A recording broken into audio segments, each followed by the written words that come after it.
Across Arizona's tribal lands, indigenous artisans are keeping centuries of tradition alive through their crafts. Rugs, baskets, beadwork, and pottery carry stories passed down through their generations.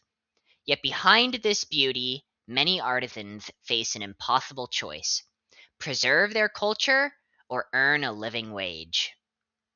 What if they didn't have to choose? Across the deserts and tribal lands of Arizona, indigenous artisans continue traditions such as weaving, pottery, and beadwork, crafts that carry their culture and history, but these traditions exist beside real economic challenges. Many reservations are remote, with limited internet and few ways to travel. This makes it hard for artisans to reach buyers outside their communities. For many families, crafts are their main income, but the market is small, seasonal, and often controlled by middlemen who take a large share. This limits income and makes it harder to keep cultural traditions alive. At the same time, more people across the country want authentic indigenous crafts. Buyers want meaningful products, but artisans often cannot reach them. This gap continues to grow. To see this problem clearly, let's meet Emma, an Apache weaver from St. Carlos Reservation. Weaving connects her to her culture, but she still struggles to earn steady income with limited internet and no way to sell distant buyers. Her work rarely receives attention it deserves. She worries that younger generations may stop practicing these traditions if things do not change. Emma's story shows a large issue. Many indigenous artisans do not have reliable access to outside markets. This creates financial stress and puts cultural traditions at risk. So, we aren't current solution enough. Local fairs offer only seasonal exposure, as it helps a little, but artisans often get lost among many sellers. Tourism stops are costly and selective, and middlemen often take 30 to 50% of earnings. None of these options offer what artisans truly need. Simple tools, storytelling support, fair pricing, or a system that builds trust. Our solution is native crafts, a marketplace built together with tribal communities. It combines online access with real events like state fairs and tourism programs. Storytelling is central, allowing artisans to explain the meaning behind each piece. We also provide trust building, verification, easy onboarding, and tools that work even with limited internet.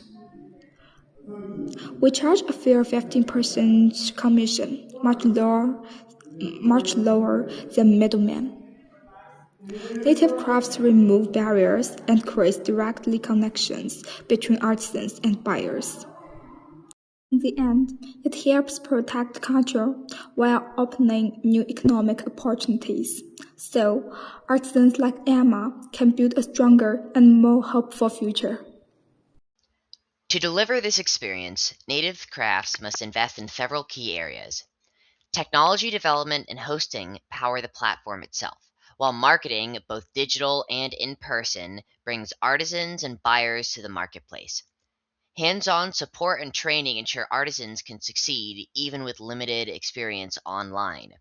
Payment processing fees and event costs are also part of our ongoing expenses. Our strategy unfolds in three key phases. In phase one, we pilot native crafts with a small number of partner tribes and events, which includes collaboration with organizations like the Hopi tribe and the Grand Canyon vendor ecosystem, where tourist traffic is already strong but close enough to their reservation. In phase two, we expand across more Arizona tribes and deepen collaborations with cultural and tourism organizations, as well as indigenous collectives on larger online platforms like Etsy, where we can be a part of their platform. In phase three, we scale beyond Arizona, building a broader network of indigenous artisans across regions. To bring native crafts to life and prove the model, we foresee an initial stage of investment focused on building the minimum viable platform, establishing partnerships, and funding outreach. We're requesting $100,000 to do this. Early on, that funding is allocated toward development, marketing, and operational support to ensure artisans are onboarded effectively. As we move into our second and third years, we aim to grow both the number of artisans and the total volume of sales flowing through the platform. With more transactions, commissions, and related revenue stream increases, while the relative cost per transaction decreases, we see our profitability rising. Our goal is a path to break even as we scale responsibly in the first 9 to 12 months, always balancing financial sustainability with our mission to support Indigenous communities. Native Crafts is more than a marketplace.